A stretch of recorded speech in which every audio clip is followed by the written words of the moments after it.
Please subscribe to my channel and press the bell icon to get the notification of my latest videos.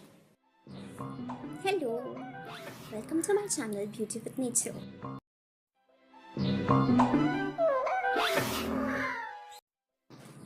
Today I'll show you a home remedy, a DIY to lighten your pigmented lips.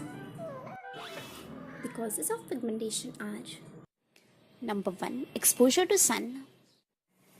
Number 2. Smoking habits. Number 3. Unhealthy eating habits. Lips before using the DIY. So let's start making a DIY scrub.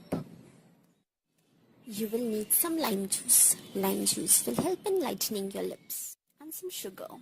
Sugar will help in exfoliating your lips and make them. And also some honey. Honey will moisturize your lips. Add half tablespoon of lemon juice.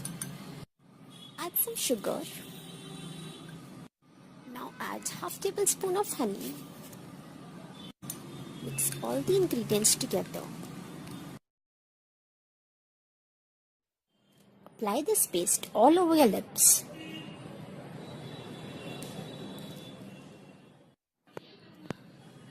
Wait for 1 to 3 minutes and let the paste dry. Now exfoliate your lips. Now rinse your lips with water and see the results. Lips after using the DIY. You can now see the difference. Please like my video if you found it useful and also share it with your friends. If you want me to do another DIY, please let me know in the comment section below.